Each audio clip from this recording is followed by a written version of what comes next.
Hey guys, I am Ibigandscary. I'm bringing you another StarCraft 2 replay, this time featuring Usman in the top left corner playing our green Protoss, and in the bottom right we have ViperXk, our blue Terran. I know Viper is in Diamond. I'm going to assume that Usman is in Diamond too. They know each other because it's green versus blue and not red versus blue, which everybody loves. And this is probably not on the ladder because we're on Tal'Darim Altar. Specifically because of the colors, though. I'm not gonna lie.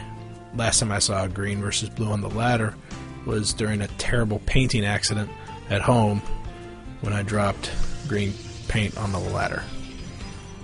That's all I got, guys. That's all I got. Probes heading out from Usman. This map is fantastic, just because it's terribly hard to wall off anywhere except for the small gap leading into your main. The natural is incredibly exposed because either you go sideways right here, sometimes you can incorporate the wall off into your nexus and make like a pseudo wall off, but then that leads your pathway back home kind of open. Can't really do the wall on the ramp because it's got the back door that's nice and open, as well as the ramp being freaking huge. So it's overall pretty difficult to do anything safe. You have to either make a land grab early on and go for that early expansion, or be super passive like it looks like both players is gonna go. But it doesn't look like we're gonna have a lot of cheese out of either player. No early gas from either of the two races, though. Oh, there goes a gas, but it's a good timing. It's a good timing because that gateway's already down. Gas is going to get underway. He's going to throw it on a ViperXk core once the gas finishes, and he'll have the 50 gas. It's a little bit early, but I've seen gas first that was just a totally natural build, so no evidence yet for cheese. It looks like Viper having gone unscouted so far from Usman, unless... Nope, there's the probe. Getting that the CC built on the high ground. Viper going for fast expansion, good, up before even the barracks starts to be built. The probe doing its diligence, checking all corners of the base just to see if there's anything hidden, but with no gas being grabbed for Viper, whatever is hidden will be one or two barracks. Now seeing the two barracks being thrown down at home base, he's probably suspecting that there is no sort of proxy barracks play or anything like that. Viper scouting around with his own SCV just to see exactly what Usman's getting up to. He's got 2 in gas, 3 in gas, and the ViperXk core is well underway. He's going to have plenty of gas so that once that pops, he'll immediately be able to start on the warp gate research. Immediately be able to start. There we go. Starting right away, not chrono boosting it, so not a lot of early aggression coming out of him. It does look like he's grabbed his own nexus, not to be undone by Viper's early land grab. He's not going to be able to shut down this expansion coming out of Viper. He knows that he's not going to be able to be super aggressive off of the current build that he has, so nothing left to do except for grab a nexus of your own and hope and pray that Viper doesn't have a wing of marauders on your front doorstep in the next couple of minutes. And again, no gas out of Viper, and double gas for Usman, but again, that's not the most strange thing you've ever seen. It just means that he'll be going for a bit more of a tech play later on, not like a 4-gate or anything like that. Bunker being built, but with no units streaming on the way to protect that bunker. Viper is probably not going to be able to pull this off. It does look like he pulls back with that SCV, leaving the bunker as a shield behind, but Usman with some nice unit control keeps his stalker on that SCV, targets it down rather than coming back for the defensive bunker, which will have to get canceled anyway to give Viper back some of that money. A couple Marines were en route, but they hadn't even made it halfway across the gap yet, so any aggression that was coming out of Viper was going to be significantly delayed to the point where it wasn't really going to be useful. Viper has worked pretty hard on his saturation here, and with the mules he's actually keeping ahead on the gas income because of his SCVs in gas just yet. The 2 refineries are being built, are being finished right now, so we'll see that gas income skyrocket ahead, but he's a little bit behind on the harvesters, which is not anything surprising because, Protoss can really chrono boost out the probes whenever they want to, and there goes a chrono boost on the Nexus. So it still looks like Usman is staying on the more economy side of things. He's getting up that infrastructure of 2 more gateways, and this pylon placement tells me that there's probably going to be some hidden tech over here, maybe a starport just with all of the gas that's been grabbed. He's grabbed a 3rd down on the low ground negative. Maybe it's going to be a Dark Shrine. Twilight Council being built.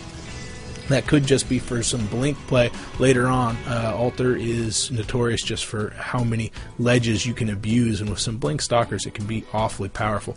And with a third gateway being added on, oh wow, 5 gateways total.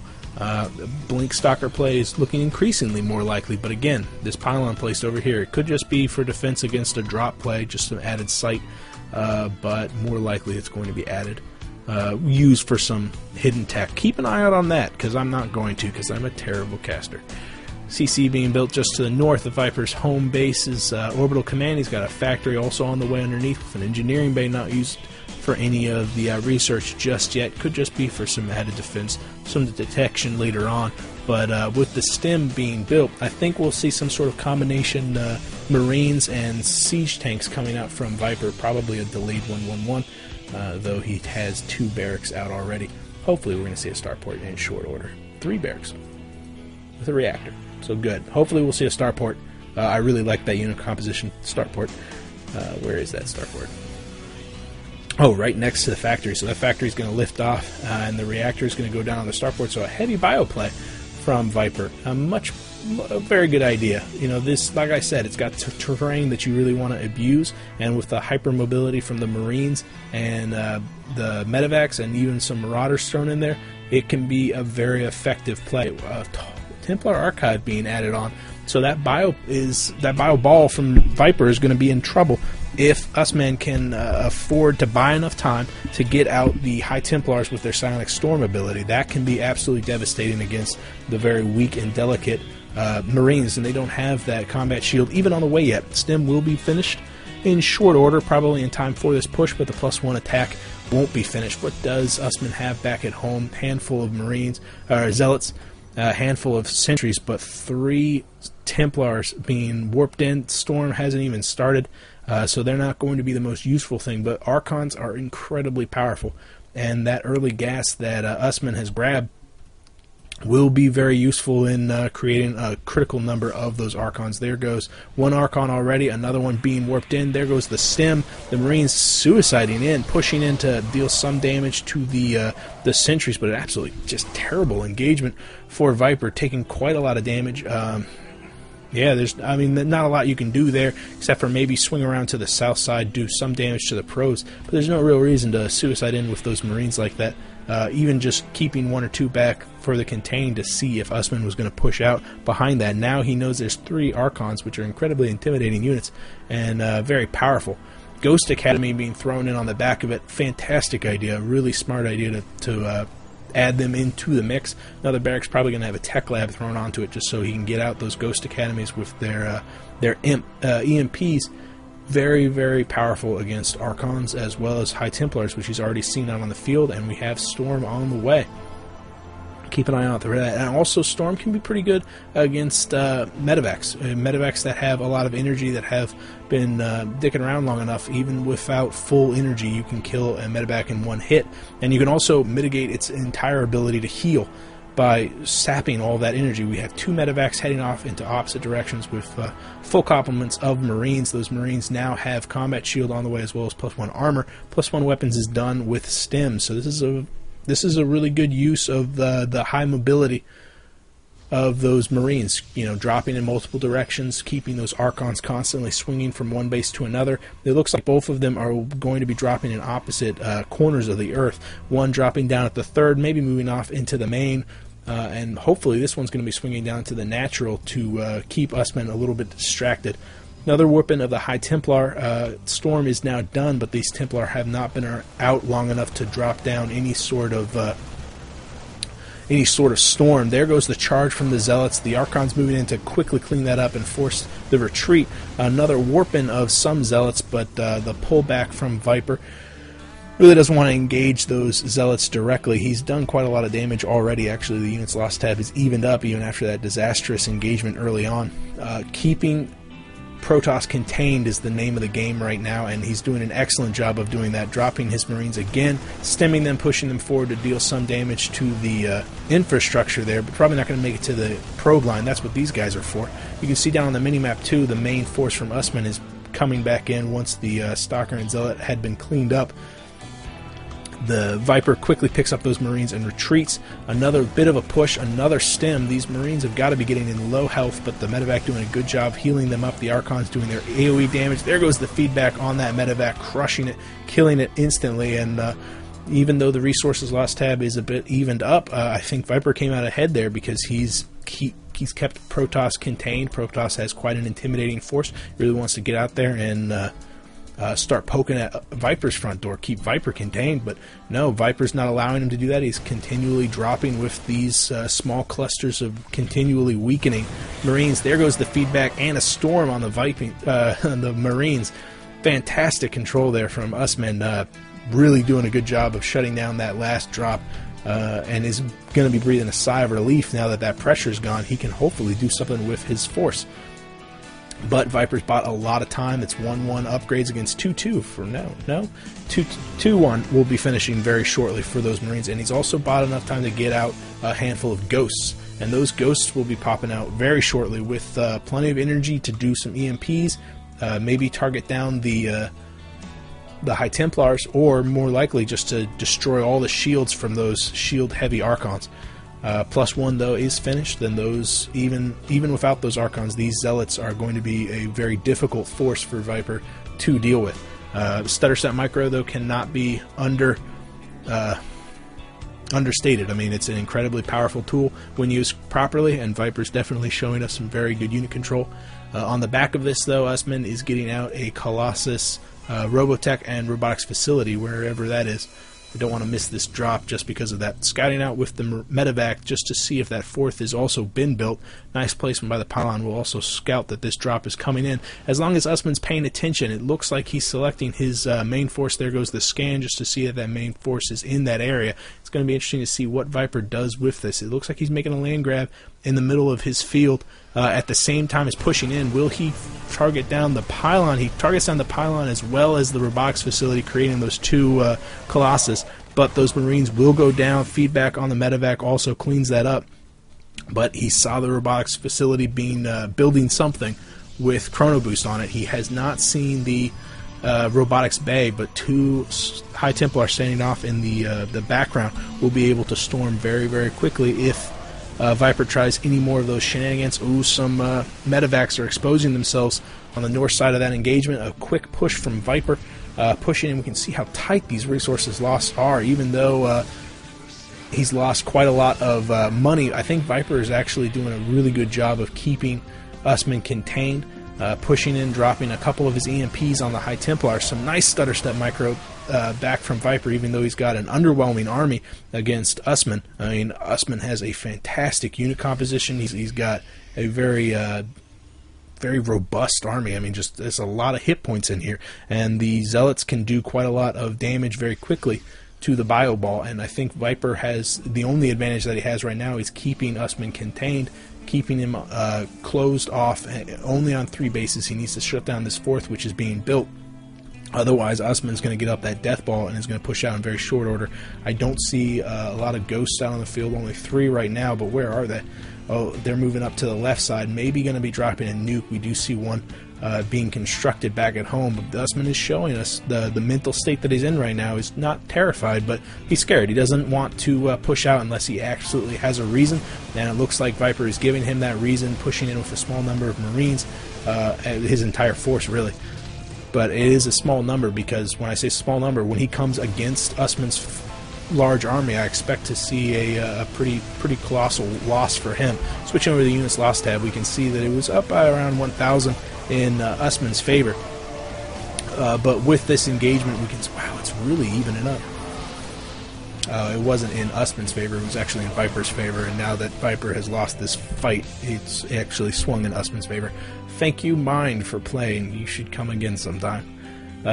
In tatters, Viper has to retreat, but he's got up an extra base. He's up 1 base. He's up in the economy, 84 to 64, and we can see that even though he's not using quite a lot of the mules to get ahead in the money. His economy is top drawer, and he's going to be able to create quite a lot of units and bash once again into Usman's army. And even though he's got out all these Colossus, 4 Colossus, that's a lot of supply, and he's actually down on supply, so he doesn't have a lot of the meat shield that he needs to protect those Colossus, especially with Vikings now being added into the mix. Viper is moving off, catching a couple of the Zealots before they actually engage. Here goes another force. The Zealots kind of spitting into the hail of bullets from Viper. They're going to get cleaned up from the Colossus, but none of the Vikings succeeded in taking down any of the Colossus. All the Zealots have gone down, so there's not a lot of meat shields ahead of the Colossus from Usman. But I think Viper's in trouble. I mean, he does not have a lot of forces left. He needs to get 1 or 2 easy kills on those Colossus, and this might be just a ticket to do it. 5 Vikings, not a lot of anti-air represented here except for those Archons. They're going to be able to do quite a lot of damage. Oh, but one of them has taken massive damage already. Shields are almost completely gone. I think if Viper pushes forward now, he should be able to clean this up. But look at all those Colossus. 5 Colossus. All of a sudden, Viper's front door is undefended. Some massive AoE damage right down there on top of all of those units. The Vikings are cleaning up those Colossus, but not quick enough to save the Marines, unfortunately. With another swarm of Zealots, they're going to push in pretty much unopposed. All the Colossus have gone down, and with that, Usman looks like he's wanting to retreat. Landing the Vikings, which I don't really agree with. The Marines that were swimming in is going to be enough to push back all of Usman's force. But what has Usman done now to take advantage of the fact that he's pushed in? Not really much. He's getting out a couple more Colossus, a couple more Stalkers, but Viper has used the intervening period to construct more bases. He's got a planetary fortress hidden in the top right corner, and every minute that goes by that Usman's not pressing this advantage is another minute that Viper is getting out the units that he needs, lifting off those Vikings again so they can do battle to the Colossus. What Usman needs to know is about this base up here, and I don't see any observers out on the field right now, just the one. I wonder where it is hidden. Not at that base, I guess, because if he knew about that base, he'd know exactly where to push, because Viper does not want to push out right now and engage this force in this manner, because this is not going to be a very good engagement for him. The Vikings have cleaned up the force, but the Marauders have to pull back. Unfortunately, the reactors are being spent almost exclusively on Vikings, and so the medevacs that would be out on the field currently really isn't keeping his Marauders and Marines alive long enough that is what you would expect. +3 armor is on the way. Are we at +3 weapons? We are for Protoss. Oop. 2-3 also for Terran. So this is absolutely neck and neck. Units lost tab will show you. I mean, yes, Viper is on the back foot right now, but he still has that hidden base. It looks like him doing that stutter step micro, throwing in a couple SCVs in the mix too. Some massive storms from the High Templars are really just eating up Viper's force. Finally, some medevacs are out on the field repairing it, but there goes the feedback, sapping them of all their energy. All of a sudden, Viper does not have any land units. 2 Colossus have arrived to scout the high ground and will be hailing down. The natural has been completely mined off. So, ooh, nice storm dodge by Viper there, just carting ahead of all of the Zealots. But once again, the feedback just absolutely devastating the medevac line. Viper is in incredibly grim shape right now. He's played a fantastic game, but Usman has he's done a really good job of keeping his cool during all the drop play, getting up the unit composition that he needed, and realizing that he couldn't afford to wait too much longer and allow Viper just to pick at his heels. He needed to move out when he moved out with that critical number of Colossus, and he did some massive damage, and Viper really just never took back the lead. And I think that's what we're seeing here. Even though this last engagement is going swimmingly for Viper, he's continually getting pushed back, and the unit's lost tab is swinging harder and harder in Usman's favor.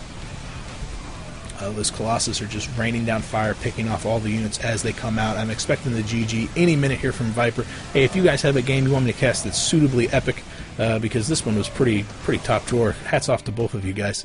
If you guys have a game you want me to cast, you could PM me here at YouTube or on Reddit. One way or another, I will see you guys later. I am Big and Scary. Bye.